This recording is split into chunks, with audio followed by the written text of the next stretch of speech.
What's going on, guys, and welcome back to the ChatterBox podcast. And today, joining me and the fan, we have Fez Batista, who is going to be fighting on January 20th on Misfits 12th. Welcome to the podcast, mate. Hi, thank you for having me. Now How go, you doing, fan. Fez? How you doing, my I'm guy? good. I'm good. I'm excited. It's been a long time coming, so yeah, I'm really excited, and it's been really cool to see the get into the Misfits community as well. It's so unique and stuff. Yeah, I'm absolutely buzzing. I'm really grateful for this opportunity, and I'm very happy. 100%, my guy, 100%. Now we've just had Misfits 12 announced January 20th in Leeds. I'm gonna be honest with you. Uh, when I saw the cards, I was excited for your fight. You know, you're a guy. I don't think you've been in the scene, uh, that long, right? There was talks of you, fighting Jose Aldo. And now you're coming up against one of Happy Punch's fighters, Ben Williams. Yeah, the Jose Aldo fight, in case people don't know about, basically what happened was Roy Jones was fighting as a main event in Milwaukee, and Jose Aldo was on the undercard. And, I'm a big fan of his, and I always dreamed of, and I know he wanted to come into boxing just as he finishes off his fighting career. And we actually agreed, Jose Aldo and me spoke. He agreed. He says, let's do it. His agent was talking to my agent. We were all okay. But I think Mams and the guys, they wanted me to just get a fight, get back into the scene first. And I think that's a smart thing to do. Yeah, Ben Williams is a good test. He's won quite a few things as an amateur, so he's a good boxer. Not like some guys who haven't got the experience, but this guy's got plenty of experience, and he's a good strong boxer, so it's going to be a good matchup. I enjoy boxing guys that can actually box as well, that have some IQ. So yeah, I'm really looking forward to it. He's going to provide a stiff challenge, certainly. Yeah. I must say, I was surprised with the level of opponent that you're going up against on your Misfits debut, right? Normally you get guys, they kind of build themselves up, right? But huge credit to you, man. You're going up against a guy who in his last two performances, right? And I know his last two opponents weren't really good, to be honest with you, but I mean, look, he looked good, right? He looked good out there. He recently fought in that card in Dubai. But he has got a lot of power, so all respects to you for taking on Ben Williams. I was offered a fight on that same card. Oh, They really? approached me in Newcastle, Misfits Newcastle. One particular guy I know from last year, I was in Dubai, and he says, "Hey, do you want to fight on this card, November 27th in Dubai?" And I said, "Look, no, because I've given my word to Mams. Me and Mams Yeah. Taylor we have an agreement, and for me, Misfits is so important. It's actually my initials, Mohammed Faisal, MF Misfits. And when I was down and I Yeah. was injured, I was so upset, and then Misfits was created when I was really about like, oh, when maybe I should just give up. And then Misfits was created in case I had that song. It's not over yet. So for me, it was a thing in my heart, because I actually indirectly was doing influence in boxing 13 years ago. The first person to Yeah. do it. I actually started it, but there was no such thing as influencer boxing. I was influencing kids, helping suicidal kids, and doing the anti-bullying stuff with the World Boxing Council. But I was also boxing because I wanted to show, that I could do something with my life. But I was doing influencer boxing, but it was people used to say to me, "Oh, you're not a real boxer. You can't do it. How you getting this and all that." And pro boxing gave us a really a hard time. So I'm just grateful that KSI and Mams Taylor and the Sauron brothers and DAZN have come together to say that, look, we're separate. This is about stories and stuff like that. That KSI has said previously, look, we want to show stories and the movements and stuff, rather than like in pro boxing where everybody's trying to be pound for pound and all that. So I was very adamant that I'm going to make my return on Misfits no matter what. So yeah, I turned down a luxurious opportunity to go to Dubai and all the razzmatazz. So it would have been crazy had I fought on his same show as Ben.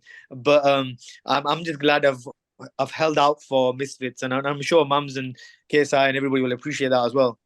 Have you got a game plan going into this fight, or have you been working on certain things in the gym to actually, make sure that you come out of this fight victorious? Yeah, look, my game plan is to be the best version of me, to be as strong as possible, to be as fast as possible, to be as big as possible as well. I walk around at just over 170 pounds, and we're staying heavy on purpose until late into the camp. So the game plan is honestly go out there, have fun, express myself. I enjoy having a scrap. That's from the Mayweather Boxing Club. I had several years of having loads of scraps there where you toe to toe with big, strong guys and you just slug it out. I like that. And this is sports entertainment. You need to slug it out. Nobody really wants to see guys doing like respectfully, those boxers that are just, one or two punches and then move around and stuff. We don't want to see that. I believe Mams Taylor several times has said, look, the reason it's 4 rounds is because we want people to, clash and provide a big scene for the fans to be like, wow, what action-packed fights we have. So for me, it's about high intensity, starting the fight quick, strong, showing the people, look, Fez is serious, come out there really quick, let him know what I'm about, let him know what I'm about, and then just make it an entertaining scrap, 100%. I'm looking forward to it. It's one of the fights on the card that I'm definitely looking forward to. I feel like the whole of Misfits 12, I did mention to the fan before we started this podcast, I feel like this is a completely different type of card to what we've seen on Misfits so far to date. I feel like there's going to be a lot of very good boxers on this card, a lot of very good and close fights, including your fight. I think you and Ben Williams are both going to be going toe-to-toe until someone gives up. I feel the same thing about some of the other fights as well, and I'm genuinely looking forward to it. I'm going to be there, hopefully ringside, and I'm going to be cheering you on, definitely, man. Thank you, my brother. I really appreciate that, and you're absolutely right. Just to echo what you're saying, I mean, I've been speaking to Coach Saul quite a lot. He's a very good trainer, very underrated for some reason. I don't know why he's underrated. The guy's fantastic. He's a really, really good coach. You just got to see what he's done with AJ. Look at the difference between AJ's previous performance to the first performance under his wing. So I think she's going to have a great fight. I'm really looking forward to seeing how Coach Saul can elevate her further. And also Fox the G is somebody I'm a bit of a fan of, to be fair, because, this kid has come all the way from America. He's living here. That's what I used to do with America. I used to live over there for 3 months at a time, 6 months at a time. It's very difficult, culture shock and all that. And he's sacrificing everything away from his family, away from his partner and everything he knows. And he's living with Coach Saul. And that kind of dedication, you have to take your hat off to him. And you have to respect it. Yeah.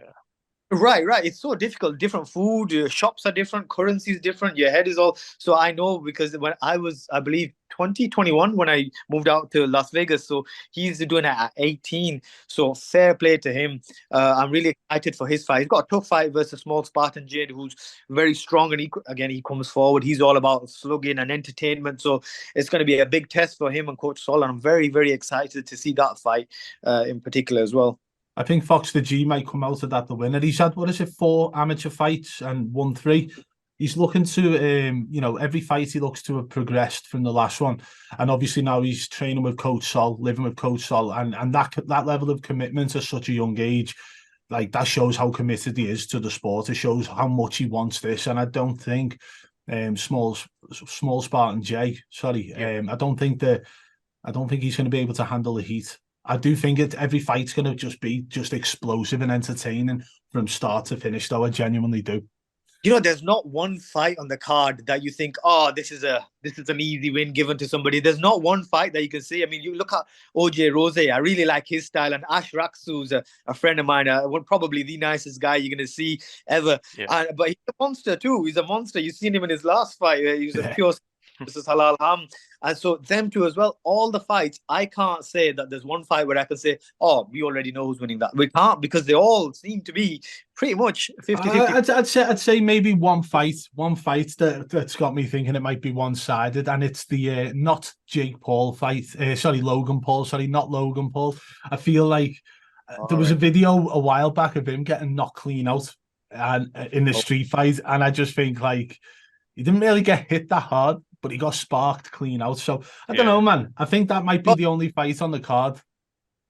Yeah, he's fighting BJ Flores' fighter. If I'm Tristan Ham. Tristan Ham. Yeah. He's fine, right? Yeah. BJ Flores is a hell of a coach. You've seen how much knowledge he has. Very aggressive about training his guys. So, he's going to be ready. And if he's fighting, if this guy, not Logan Paul, is not, I don't know much about him, to be fair, guys. If he's not that good, then he's going to be, that could be a short one.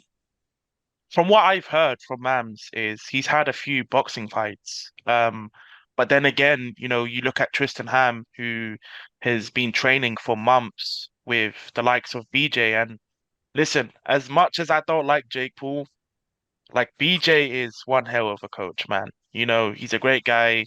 And, like spending months with BJ, like surely gives him the edge in this fight. Yeah, BJ Flores, he spent a lot of time out in Vegas, and he was good friends with my old coach, Dewey Cooper. And even Dewey Cooper used to tell me about him, how crazy focused he is, how good he is. And you can see he translates that now from his boxing style to then now as a coach. He's full on, he's very intelligent, and he's absolutely, he's like a military drill instructor. Like, I've seen how serious he is and all that. He's Yeah. 100% in excuse me, in some ways he actually reminds me of Dewey Cooper, who by the way trained Ngannou for his fight versus Fury. He's a very good coach, is Dewey Cooper, and they're similar in the sense that they put their heart and soul into training their fighter. It's not just, hey, go hit the bag like some coaches do. I've seen in the past. So they just say, yeah, go do this. It's not like, it's like, come on, let's go. No, you need to do this. And them kind of guys, when you, like you said, months and months and months with them, you don't have an option whether you want to or not. Your level's gonna go up, up, up. So that'll be interesting to see how good he is and how far he can go, what kind of performance he puts. And yeah, if he makes a good statement and he shows some good stuff, people can then start talking like, wait a minute, BJ's got Yeah. somebody here. Yeah. Fez, now for the people that don't know, now I know your story. I think it's an amazing story. It's an inspirational story.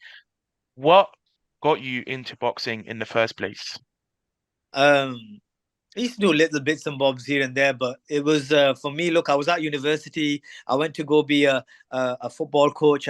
My dream was to be a football coach in a warm country, and a steady life, simple life. That's all I wanted. But I had to move away from my house, 70 miles away. In this, the campus was in a field in the middle of nowhere. And unfortunately for me, I had a lot of bullying situations happen against me because I was one of the only coloured people there, and I malfunctioned so hard. It was like these people were being really mean to me. They were calling me all kinds of stuff. Like, people wouldn't work with me. I'd always get picked last, or they'd have to put me into the group because nobody wanted to pick me and stuff like that. And the racism got more and more aggressive as the weeks went on and on and on. And it got me really bad. And it got me to the point where one night it got really bad. And I went home and I was, bro, I'm not gonna lie, I'm just gonna keep it real. I was crying my eyes out, and I was just, I was convinced that not being white is bad, or I'm never going to get a fair shake in life because of what these guys have convinced me that just because of the color of my skin and all that, the bullying that they gave to me. I attempted suicide, and if it wasn't for the lyrics in a Lady Gaga song playing on YouTube on my laptop, I would have been dead in a box by now. That's unfortunately, it's the truth. But let me tell you something. I made a promise to myself that day that I'm gonna get my revenge one day. I want my revenge. What they did to me was wrong, like pushing me around, surrounding me and stuff, throwing food at me and stuff. Like, they did so many things to me that was just fucked up. So you know what? Pardon my language. Sorry. That's all good. I said I'm gonna get my revenge, but I didn't really know how because I wasn't a great footballer. I wasn't a great boxer. I wasn't a great, whatever, table tennis player, nothing. So I decided I'm gonna go do this boxing and pursue the dream. I said, but not in Manchester or Leeds, but in Las Vegas. Floyd Mayweather, Mayweather at the time, his gym was rated as the best in the world, and I went there and yeah, broke a lot of bones, broke my ribs, all kind of bones, everywhere. And I kept with it and I kept going, and then eventually Roy Jones Jr. saw me and he gave me a shot, and I actually made my pro boxing debut on Lady Gaga's birthday. Would you believe, March Oh 28th, wow. 2015? Like, what the hell? This 5 years ago, she saved my life. Now I'm boxing, my biggest day of my life, the debut on Roy Jones's card in front of 10,000 people. He's the main event, and I'm fighting on Lady Gaga's birthday. I was like, wow. And then I won the fight. And then yeah, that's basically what got me. That was my journey. That's where it started, the boxing, and thanks to Roy Jones and guys like Dewey Cooper and even the Mayweathers, they helped me get to some good level. And obviously Roy's taken it to another level where I can really box now. But that's my journey. That's Sorry. brilliant. So is it safe to say that your, ring walk music is going to be that Lady Gaga song? There's gonna be Lady Gaga for sure. Now this song, bro, it gets me emotional. Uh, it gives me goosebumps, and sometimes it still makes me shed a tear, because it's potent, man. The song, the way she says, "I won't give up on my life," and I'm there with a fucking knife. Pardon my language. I'm sorry. I'll keep That's all swearing. good. You're good, bro. I don't know if I can handle the lyrics. I listen to it privately because when I get emotional, nobody can know. I'm in my bedroom at night and I listen to the song, but doing it in front of the Zone's fans, I don't know if I can hold my tears back. I don't know if I can hold that because it's been such a hard journey, and I just remember, man, when you look, I made the decision with a clear mind. I am going to die today. I made that. I remember, and this song, I don't know how God, whatever you want to say, worked. It just This song is it's so powerful. I don't know. I want to be brave enough and say, look, I want to use that particular song, but it could make me very emotional on my ring walk. But we'll see. She has several songs that I like. I like Born This Way. I like many. That Boy Is a Monster, the Monster song that she has, maybe. But I want to do Marry the Night. I want to do Marry the Night, because I think it's fitting that it's on a night. I'm fighting on a night. It's on a world stage. I'll marry my night. And Marry the Night, just so you guys know, it's about marrying what's dark, what's bad about your life. And at the time, I thought, the color of my skin was almost like a crime or bad, but I knew I was a good person. So I was like, look, marry the night, like embrace that I am a brown skinned person. This is my roots, this is my background, and I'm I'm kind, I'm a nice person. So I married my night there and I moved forward. And yeah, that song is critical for me, and I'm gonna try my best to make that my entrance music. I will I try my think I best. think that somewhere in the future we've got to try and get a viral clip going where we can somehow get Lady Gaga to perform live as your ring entrance. Imagine the fucking scenes, man. It would be epic. Like, I'm rooting for you, man, and your story has honestly touched the heart, and I genuinely am rooting for you to just keep progressing, keep getting better, keep getting your wins in.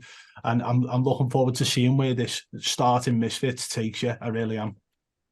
Thank you. I really appreciate that. And yeah, it's crazy. This journey has been, like, I was like, one minute I was like, I'm going to become a world champion and show them something that I'm a world champion or this and that. And then there were so many turns and injuries and, dilemmas. It's been a long, long road. And I'm just so grateful that Misfits have come on and invested in people's stories like this. And and allowing us to box, to express ourselves physically, to put on a show as well. And I'm very grateful for that.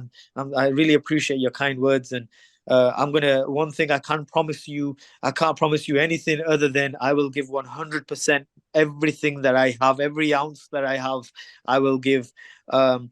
Here's another thing, guys. I'll tell you, nobody, I don't think publicly know this. Mums knows this. The same day I got the call for this fight, my uncle died just a few weeks back. And I was like, Mum, I can't process. I don't know what's happening right now.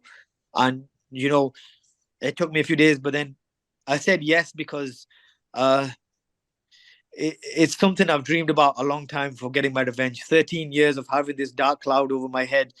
I hear those voices still, what them bullies used to say to me. And I just said to myself, I'm sad, I'm distraught right now. I've lost a family member. And I was like, I was like, battling, like, you are you mentally going to be in the right frame of mind? Like, this is the just wait a few more months. My family were like, just stop, like, you're not even going to be able to train properly, like, please don't take this fight. And I said, no, I have to, because it's close to my hometown of Huddersfield. It's only 15 minutes away. It's an opportunity I've been waiting for a long time. And my uncle, may he rest in peace, he would have wanted me to fight, and I believe he'll be watching this fight, and I'm going to make him proud.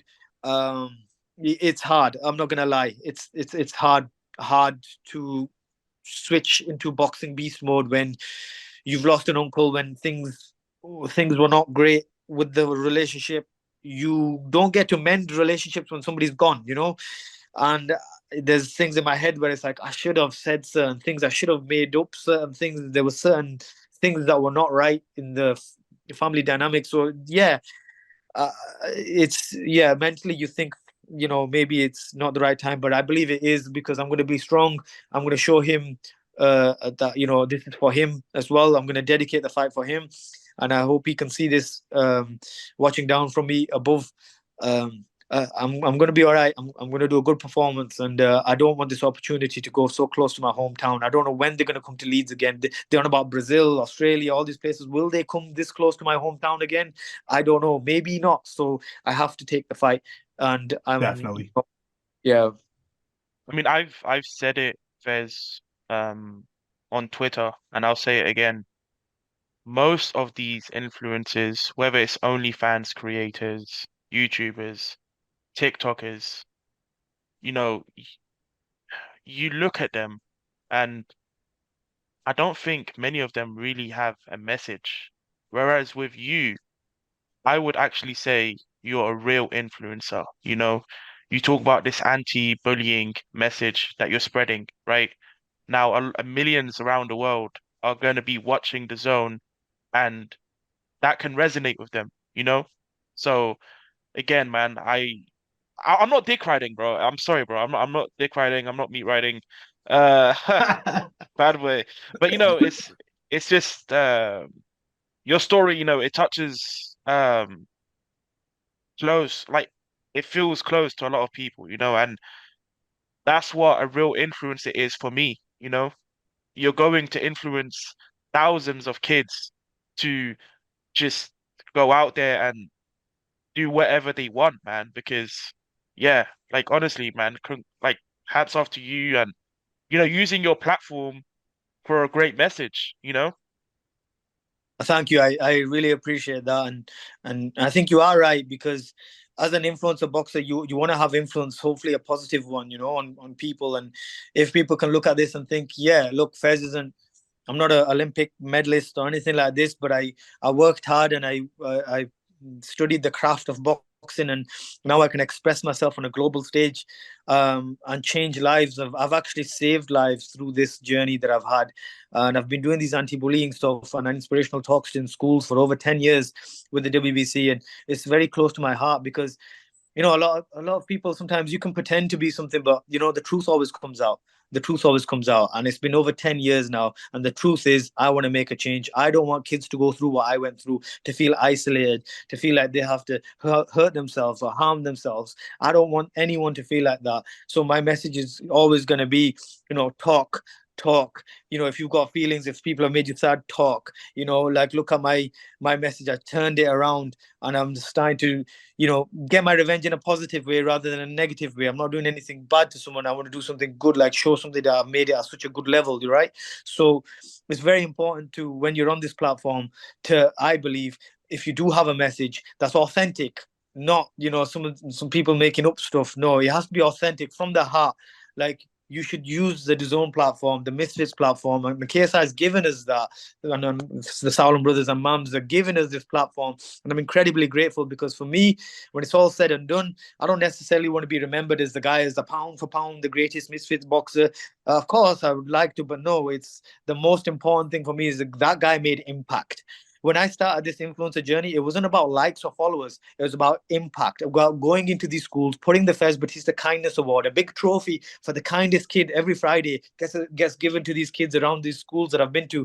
It's called the Fez Batista Kindness Award. So these kids, and let me tell you something, the first ever kid to win the first ever Fez Batista Kindness Award was a bully. He was a bully. He used to bully people. He was a big guy and he used to bully. Guess what? He was opening doors for people. And I was like, wow, he won the award, and I was so happy. I'm like, wow, we've changed someone already at a young age to be kinder. He wanted the award, but it's those good habits from a young age that they're going to have now. So for me, it's about promoting kindness, so that nobody goes through what I went through. 100%, my brother. Fez, before we end off, I just want to get your prediction on each of the fights, okay? Okay. Most Wanted versus Joey Knight. Who do you have winning for that? I don't know much about either guy, if I'm honest. I haven't seen Most Wanted. I know who Most Wanted is, but I don't know his fighting background. But one thing I can say, knowing Most Wanted from the Twitter Spaces, he's tenacious, he's aggressive. He wants this badly. And I believe in a 4-round fight, sometimes when somebody wants something badly, I have no idea who the other guy is, so I can't say. But I'm hoping, Most Wanted is in the small creator circles, and he's been tenacious and he's put in a lot of hours. Let's hope he can get a W. One way or another, because he has put in a lot of time. I just don't know what his training is, and I don't know who the other guy is. So I know we've had a back and forth previously, but look, he's a young guy. He's got ambition. He's got dreams. Let's hope he can get a W.